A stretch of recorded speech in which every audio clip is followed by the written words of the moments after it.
আল্লাহ তাআলা বলেন, মান ইহতাদা ফাইন্নামা ইয়াহতাদি লিনাফসি ওয়া মান দাল্লা ফাইন্নামা ইয়াদিল্লু আলাইহা ওয়া লা তাজিরু ওয়াজিরাতুন বিজরা উখরা। আল্লাহ তাআলা বলেন, মান ইহতাদা ফাইন্নামা ইয়াহতাদি লিনাফসি, তোমরা ইচ্ছা করলে তুমি গুনাহ করতে পারো, ইচ্ছা করলে তুমি নেক কাজ করতে পারো। ওমান দাল্লা ফাইন্নামা ইয়াদিল্লু আলাইহা, ইচ্ছা করলেই তুমি গুনাহ করতে পারো। তবে ওয়ালা তাসিরু ওয়াজিরাতুন বিজরা উখরা, আল্লাহ তাআলা বলেন গুনাহ করলে তুমি সাবধানে করবা, তার কারণ কিয়ামতের ময়দানে কেউ তোমার বোঝা বহন করবে না, তোমার বোঝা তোমার নিজেরই বহন করতে হবে। যদি গুনাহ করি, গুনাহের বোঝা আমাকে আপনাকেই বহন করতে হবে।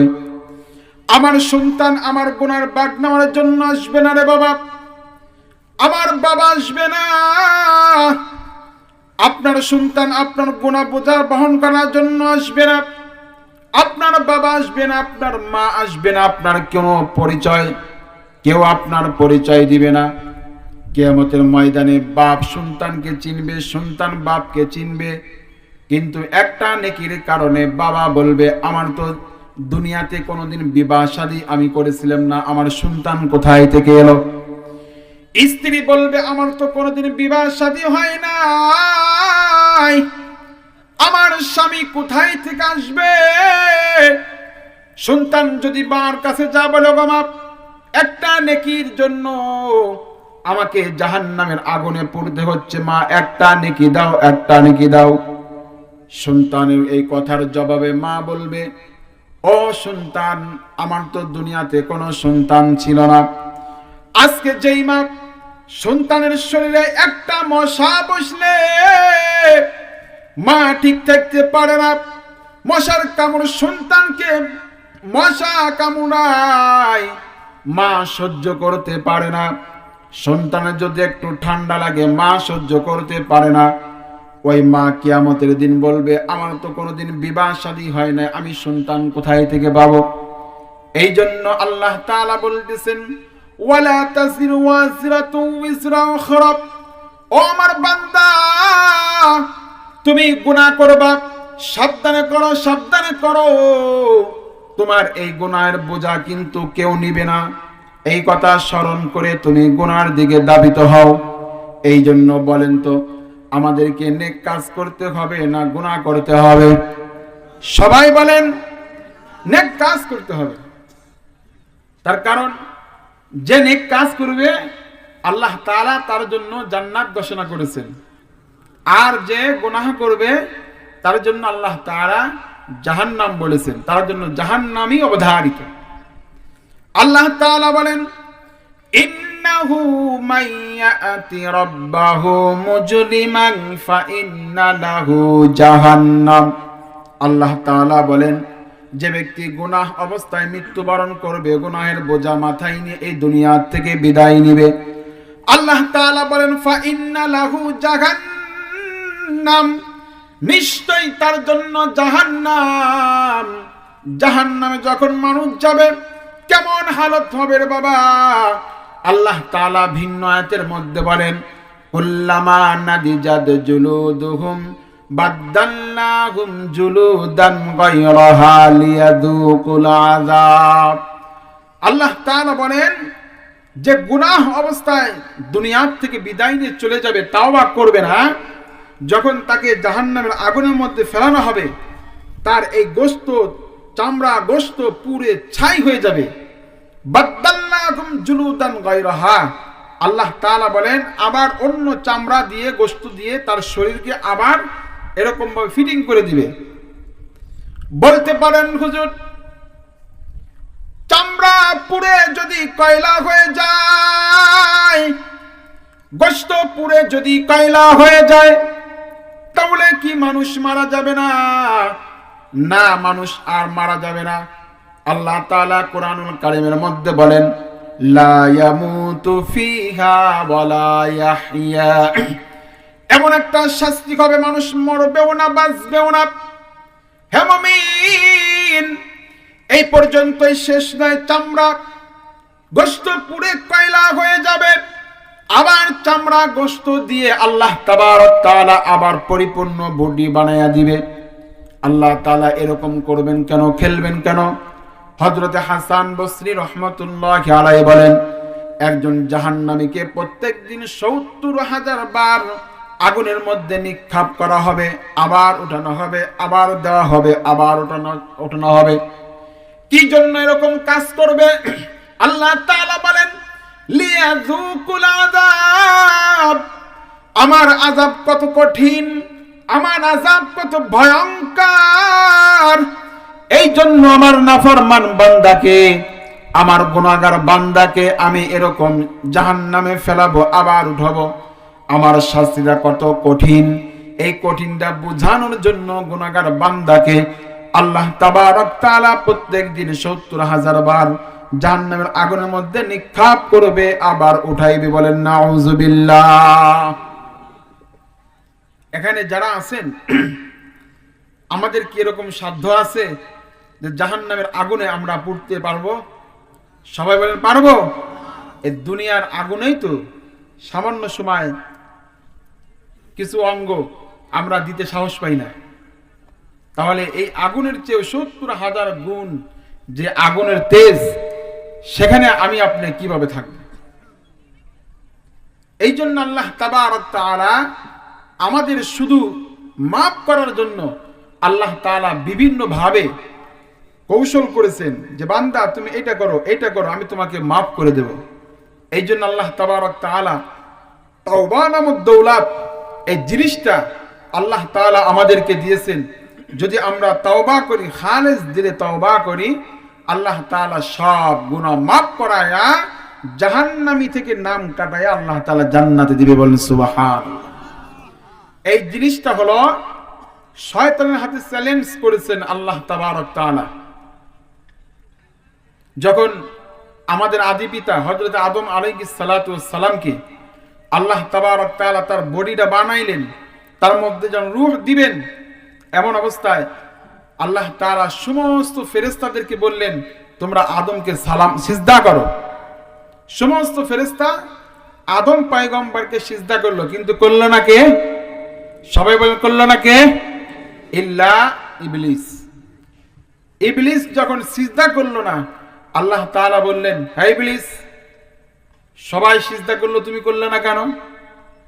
ইবলিস তখন বলতেছে, আবা ওয়াস্তাকবার, আমি আদমের চেয়ে শ্রেষ্ঠ, আমাকে তুমি বানিয়েছেন, আপনি আমাকে বানিয়েছেন আগুন দিয়ে, আদমকে বানিয়েছেন মাটি দ্বারা। আগুনের খাসিয়ত হলো উপর দিক ওঠা, আর মাটির খাসিয়ত হলো নিচের দিক নামা। আমি কেন আদমকে সিজদা করব? আল্লাহ তাআলা বললেন, আমি কাকে কি দ্বারা সৃষ্টি করব সেটা আমার ব্যাপার, তুই কেন অহংকার করলি? আমার দরবার থেকে তুই সরে যা, আমার দরবার থেকে তুই সরে যা। আল্লাহর হুকুমে সিজদা কয়টা করে নাই? কয়টা সিজদা করে নাই আল্লাহর হুকুমে ইবলিস? সবাই বলেন কয়টা? একটা সিজদা করে নাই। এখান থেকে একটা কথা মনে রাখেন, ইবলিস এমন একজন আমলদারি ব্যক্তি ছিলেন, ওর সিজদাগুলো যদি জমিনে দেওয়া হয় 4 আঙ্গুল জায়গাও ফাঁকা থাকবে না, 4 আঙ্গুল জায়গাও ফাঁকা থাকবে না যদি সিজদাগুলো জমিনে বিছায়া দেওয়া হয়। এই পরিমাণ সিজদা করেছেন, কিন্তু আল্লাহর হুকুমে কয়টা করে নাই? সবাই বলেন কয়টা করে নাই? একটা। আল্লাহর হুকুমে যদি ইবলিস একটা সিজদা করে না করে যদি অভিশপ্ত হয়, হে মুসলমান, তুমি প্রত্যেকদিন 5 ওয়াক্ত নামাজে হিসাব করো, শুধু ফরজ নামাজে ফজর থেকে শুরু করে নিয়ে ঈশা পর্যন্ত শুধু ফরজ, সুন্নত, ওয়াজিব এগুলো বাদ দিলাম, নফল এগুলো বাদ দিলাম, শুধু ফরজের ফজরের থেকে শুরু করে ঈশা পর্যন্ত 40টা সিজদা হয়। কয়টা? 40টা সিজদা হয় ফজর থেকে নিয়ে ঈশা পর্যন্ত শুধু ফরজ নামাজে। ইবলিস যদি আল্লাহর হুকুমে একটা সিজদা না করে যদি অভিশপ্ত হয়, ও মুসলমান, আমি তোমাকে জিজ্ঞাসা করি, তুমি তো নিজেকে মুসলমান দাবি করো, তাহলে তুমি যে প্রত্যেকদিন আল্লাহর হুকুমে প্রত্যেকদিন আল্লাহ তাআলার তরফ থেকে মুয়াজ্জিন বলতেছেন হাইয়া আলাস সালাহ, হাইয়া আলাল ফালাহ, আসো নামাজের দিকে, আসো কল্যাণের দিকে। মুয়াজ্জিন আল্লাহ তাআলার পক্ষ থেকে প্রত্যেকদিন 5 ওয়াক্ত আমাকে আপনাকে ডাকতেছেন। আপনি তো নিজেকে বড় মুসলমান দাবি করেন, ইবলিস যদি আল্লাহর হুকুমে একটা সিজদা না করার কারণে যদি অভিশপ্ত হয়ে যায়, তোমার মতো মুসলিম, আমার মতো মুসলিম, এমন একটা দিন আছে আল্লাহ তাআলাকে একটা সিজদা করার সময় আমি পাই না। ও মুসলমান, তুমি বলো তাহলে তুমি আমি কত নম্বরের ইবলিস? ইবলিস যদি একটা সিজদা না করে অভিশপ্ত হয়ে যায়, তাহলে তুমি আমি প্রত্যেকদিন 40টা সিজদার একটা সিজদাও করতেছি না আল্লাহর হুকুম। সপ্তাহে একদিন মসজিদে যাই না, বছরে একদিন মসজিদে যাই না, এমন মুসলমানের অভাব নাই। তাহলে সে কয় নম্বর ইবলিস? এই জন্য অহংকার করা যাবে না।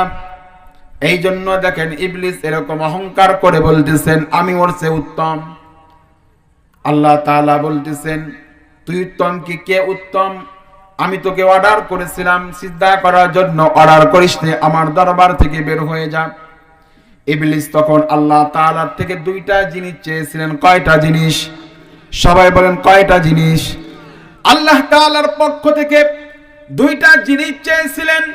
ওগো আল্লাহ, যেহেতু আপনার দরবার থেকে আমাকে চলে যেতেই হচ্ছে, আমাকে 2টা জিনিস দিতে হবে।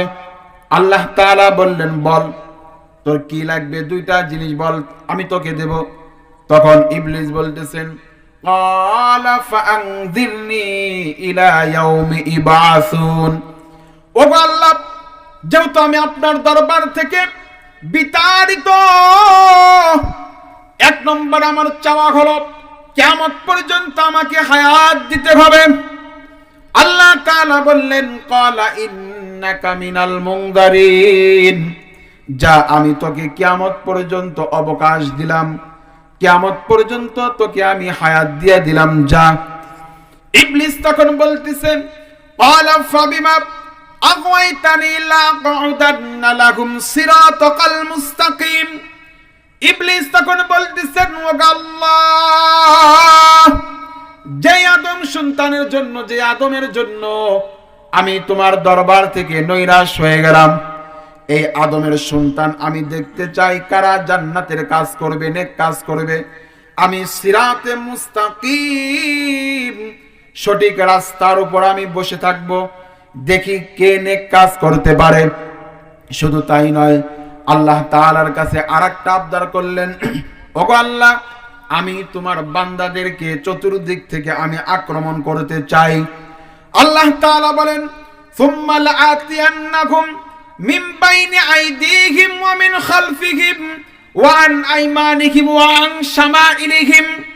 ইবলিস তখন বলতেছেন ওগো আল্লাহ, আমি তোমার বান্দাদেরকে সামনের দিক থেকে আক্রমণ করব, পিছন দিক থেকে আক্রমণ করব, ডান দিক থেকে আক্রমণ করব, বাম দিক থেকে আক্রমণ করব।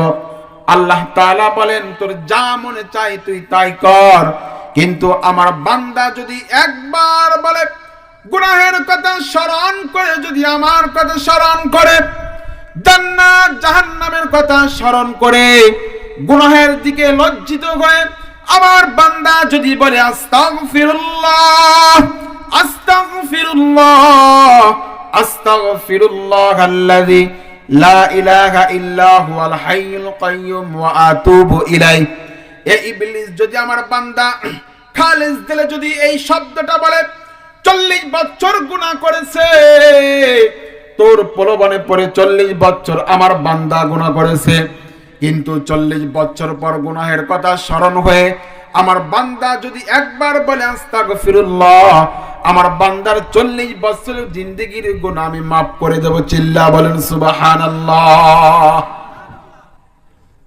এই জন্য আল্লাহ তাবারক তাআলা শয়তানের সাথে চ্যালেঞ্জ করেছেন, তুই আমার বান্দাকে গুনাহ করবি, করা সম্ভব, মানে সমস্যা নাই, কিন্তু আমার বান্দা যদি আমার ভয়ে একবার যদি বলে খালিস দিলে আস্তাগফিরুল্লাহ, আল্লাহ যা করেছি ভুল করেছি আর এ পথে আমি যাব না, তোমার পথে ফিরে আসতেছি, একবার যদি বলে আল্লাহ তাআলা বলেন আমার বান্দার জিন্দেগীর तमाम গুনাহ খাতা মাফ করে দেবেন। সুবহানাল্লাহ। সেই তওবার কিছু কথা, কিছু আমল আমি আপনাদেরকে দিতে চাই। আমলের নিয়তে আমরা শুনব। এরা হচ্ছে আল্লাহ তাআলার সাথে শয়তানের সাথে চ্যালেঞ্জ। শয়তান করছে আমি গুনাহ করাবো, আল্লাহ করছে তুই করা, আমার বান্দা যদি একবার বলে আস্তাগফিরুল্লাহ সব শেষ, খতম। যেমন মোবাইল আছে, যারা মোবাইল পালি আমরা দেখছি, মোবাইলে আছে একটা আছে ডিলেট আর একটা আছে অল ডিলেট, আছে না? ডিলেট আছে, এই ডিলেটে যদি আপনার ইচ্ছা আপনি 5টা ডিলেট করবেন, 5টাই শেষ হবে। আর একটা আছে অল ডিলেট, ওইখানে যদি চাপ দেন ফোনের মধ্যে যা আছে সব শেষ। আল্লাহ তাবারক তাআলা বলেন আমার বান্দাকে আমি অল ডিলেটে চাপ দিয়ে সব গুনাহ মাফ করে দেব। সুবহানাল্লাহ। এই আস্তাগফিরুল্লাহ, এই তওবা শুধু গুনাহ মাফের নয়, আমার আপনার মুসিবতও আল্লাহ তাআলা তওবা করার দ্বারা কাটিয়ে দেন, দূর করে দেয়। সুবহানাল্লাহ। মুসলমান ভাইরা আমার, হযরত হাসান বসরি রাহমাতুল্লাহি আলাইহির কাছে 3 জন ব্যক্তি আসলেন।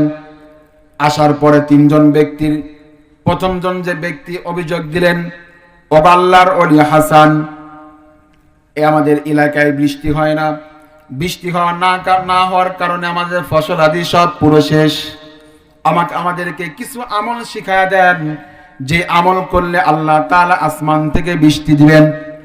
হাসান বসরি রাহমাতুল্লাহি আলাইহি বললেন, ও আল্লাহর বান্দা, যাও তুমি আস্তাগফিরুল্লাহর আমল করো, শুধু তাওবা করো, তাওবা করো, আশা করা যায় আল্লাহ তাআলা আসমান থেকে বৃষ্টি দিবে। আরেকজন ব্যক্তি অভিযোগ করলো, ও আল্লাহর ওলি হাসান, আমার তো সম্পদ নাই, কিভাবে আমার সম্পদ বাড়বে? এই জন্য আপনার কাছে এসেছি, আপনি আমাকে কিছু আমল দেন, যে আমল করলে আমার সম্পদ বাড়বে।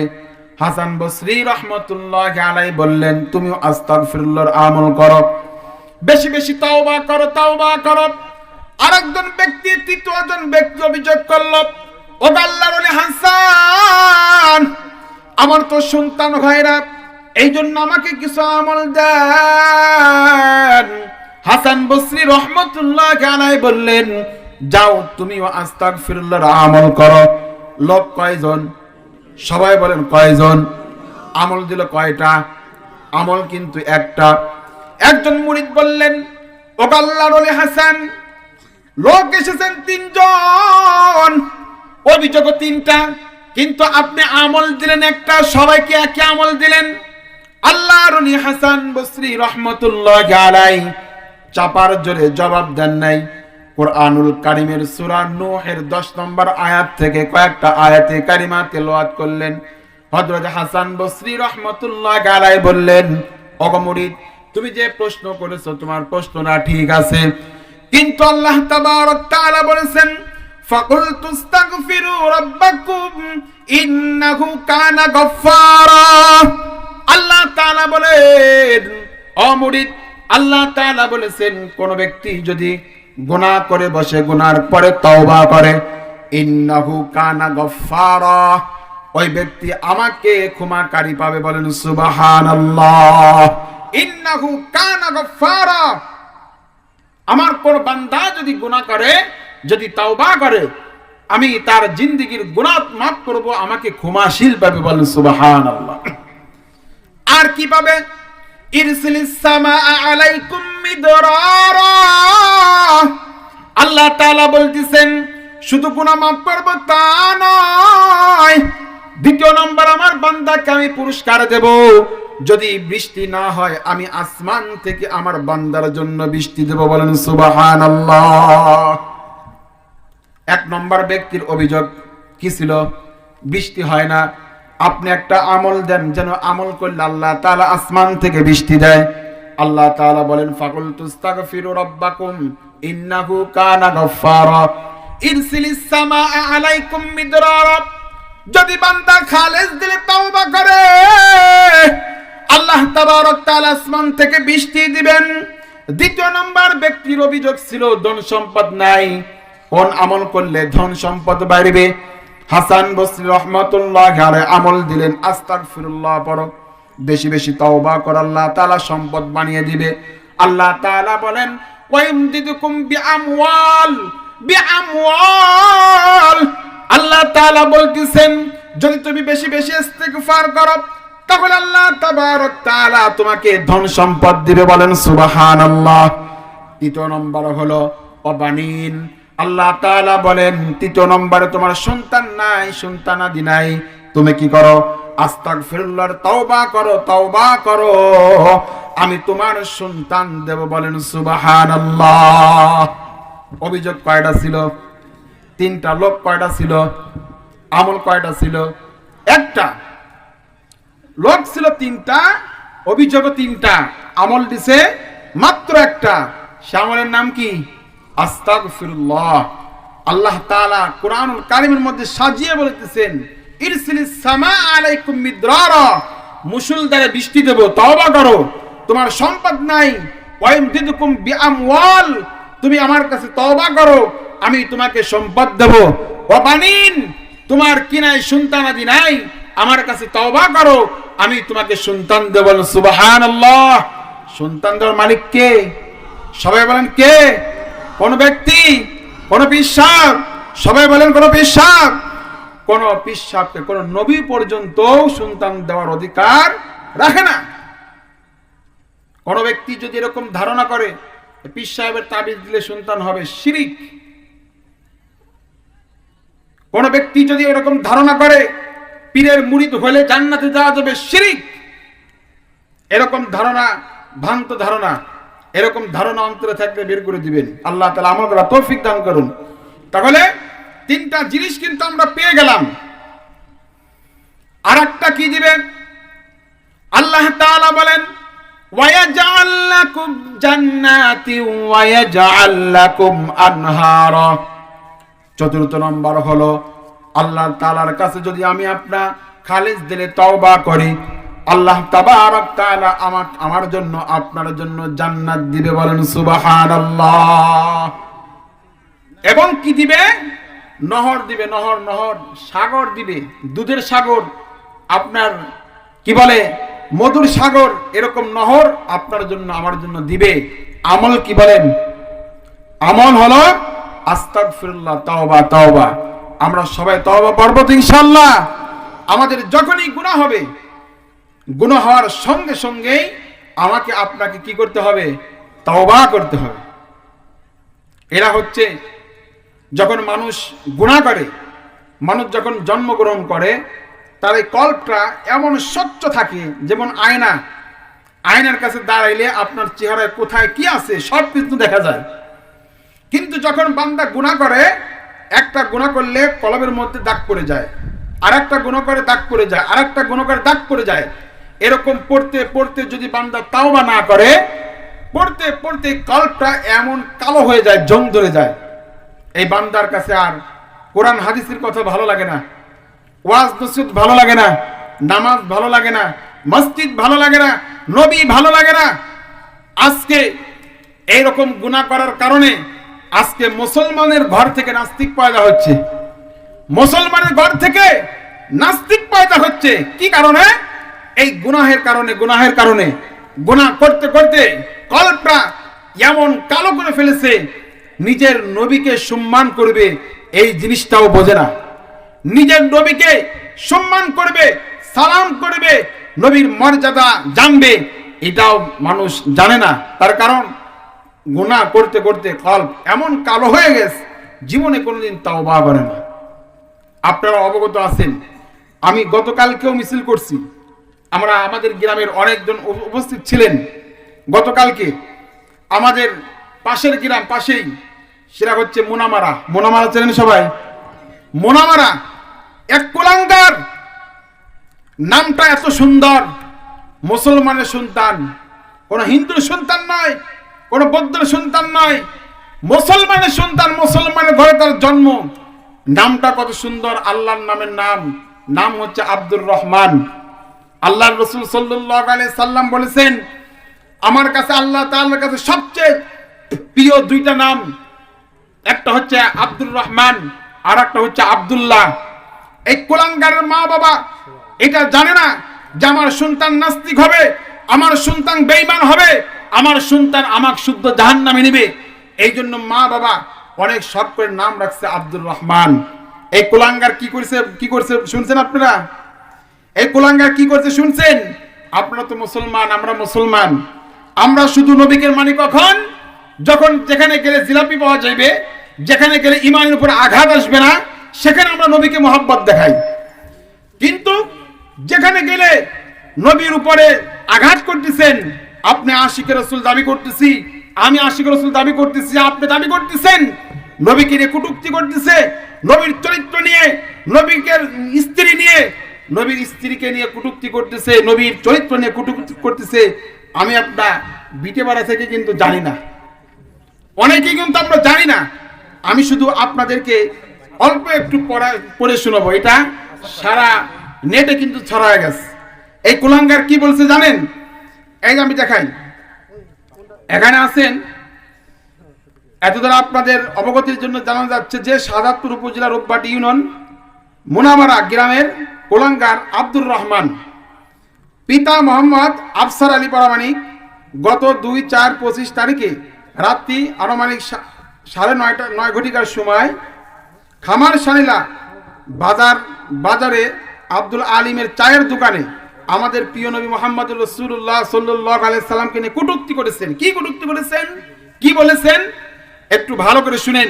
যদি আপনি ঈমানদার হন, যদি আপনার মধ্যে ন্যূনতম নবীর মহব্বত থাকে, আমার মনে হয় আপনি স্থির থাকতে পারবেন না। যেমন আমরাও থাকতে পারি নাই, তার বাড়ি পর্যন্ত ঘেরাও করেছিলাম, কিন্তু আল্লাহ বাঁচিয়েছেন। তাকে পুলিশ আগে উঠায় নিয়ে গেছে, পুলিশ আগে উঠায় নিয়ে গেছে। ইসলামের বিধান হলো, কোন নবী যদি আপনাদের সম্মুখে বলতেছি, কোন ব্যক্তি যদি আপনার বাপ হোক, আপনার ভাই হোক, আপনার সন্তান হোক, যদি নবীকে নিয়ে কটূক্তি করে, নবীকে গালি দেয়, আপনার উপর এটা ফরজ হয়ে যাবে ওই ব্যক্তিকে কতল করা, হত্যা করা। যদি আপনি হত্যা না করেন তাহলে আপনি দোষী হবেন। এই কুলাঙ্গার কি বলেছেন? তিনি বলতেছেন যে এই বিভিন্ন সময় দাড়ি টুপি নিয়ে মানে বিভিন্ন কথাবার্তা বলছেন। ইসলাম ধর্ম দাড়ি টুপি ওয়ালাদের নিয়ে বিভিন্ন আপত্তিকর কথা বলেছেন। এক পর্যায়ে আব্দুর রহমান বলেন, তোদের নবী, কাদের নবী? ওর নবী না। ও কি বলতেছে? তোদের নবী। তোদের নবী 6 বছরের শিশু আয়েশাকে বিবাহ করেছে ও আয়েশাকে শিশু নির্যাতন করেছে এবং একজন সে দর্শক। বলে নাউজুবিল্লাহ, সবাই বলে নাউজুবিল্লাহ। রাসূল কারীম সাল্লাল্লাহু আলাইহি সাল্লামকে কি বলতেছেন? দর্শক বলতেছেন। এই কুলাঙ্গারের সাহস কত বড়! কুলাঙ্গার রাসূল কারীম সাল্লাল্লাহু আলাইহি সাল্লামকে বলতেছেন 6 বছরের শিশু আম্মা জান আয়েশা সিদ্দিকা রাদিয়াল্লাহু তাআলা আনহাকে বিবাহ করেছেন। এ ধর্ষক নাউজুবিল্লাহ। এটা কোন মুসলমান মেনে নিতে পারেন? সবাই মিলে মেনে নিতে পারবেন? পারা যাবে না। তারপরে কি বলেছেন? সে আরো বলেন, তোদের নবী ভোগ করার জন্য 11টি বিবাহ করেছেন। বলে নাউজুবিল্লাহ। নবী নাকি মেয়ে নবী, মেয়ে নবীর কারণে নবী নাকি 11টা বিবাহ করেছেন। মুসলমানের ঘরে কিন্তু জন্ম, নাম আব্দুর রহমান, কত সুন্দর নাম। কি কারণে এই কাজটা করলো? গুনাহ করেছে। গুনাহ করতে করতে কল্প এমন কালো হয়েছে, কোনটা ইসলাম, কোনটা সঠিক পথ, কোনটা নামাজ। আর এই নারার বাচ্চা কি করছে জানেন? ওই নামাজ পড়বে বছরে একদিন, নামাজ কেন প্রতিদিন 5 বার পড়বো। কথা শুনছেন? অথচ আমরা, আমাদের খবর নাই। অথচ আমরা কিন্তু আশিক রাসূল দাবি করি। আমার মতো আশিক পৃথিবীর বুকে নাই, পৃথিবীর বুকে আমার মতো আশিক রাসূল নাই। অথচ আমরা আজকে বিটেপাড়া থেকে জানি না, মাত্র কয়েক কিলোমিটার দূরে। আমরা ঘরে বসে থাকতে পারি নাই। কালকেও মিছিল করছে। আমাদের দাবি, প্রশাসন ছিলেন, আমাদের দাবি হয় কুলাঙ্গারকে ফাঁসি দিতে হবে, 1 নম্বর দাবি। 2 নম্বর দাবি হলো গ্রামবাসীর পরে আমরা দাবি করে আসছি, যদি কোনো ক্রমে ও যদি বের হয়ে আসে তাহলে গ্রামের সবাই ওকে হত্যা করে ফেলবে, এরা মানে ফতোয়া জারি করে দেওয়া হয়েছে। এই জন্য গুনাহ করা যাবে না।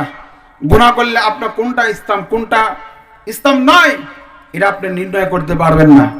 এই জন্য আল্লাহ তাবারক তাআলা তাওবা নামক দৌলত আমাদেরকে দান করেছেন, সুবহানাল্লাহ।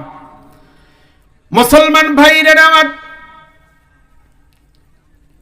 এই তাওবা এমন একটি জিনিস, আপনি 40 বছর পর্যন্ত গুনাহ করেছেন, 60 বছর পর্যন্ত গুনাহ করেছেন, আপনার অনুশোচনা এসেছে, আমাকে আল্লাহ তাআলা বিনা বিলে বাতাস দিচ্ছেন, অক্সিজেন দিচ্ছেন, সূর্যের আলো আমাকে দিচ্ছেন, বিল দিতে হয় না, এরপরে আল্লাহ তাআলার নাফরমানি আমি কিভাবে করি? এই অনুশোচনা যদি আপনার মধ্যে আসে, 40 বছর একটা সিজদা আপনি দিতে পারেন নাই, 40 বছর পর যদি অনুশোচনা এসে আল্লাহ তাআলার দরবারে যদি বলেন আস্তাগফিরুল্লাহ, আল্লাহ তাআলা ভুল করেছে আমাকে মাফ করে দেন, আল্লাহ তাবারক তাআলা আস্তাগফিরুল্লাহর বদৌলতে আপনার 40 বছরের গুনাহ তো মাফ করবেন। 40 বছরের গুনাহকে আল্লাহ তাআলা নেক দ্বারা পরিবর্তন করে দিবে। বলেন সুবহানাল্লাহ।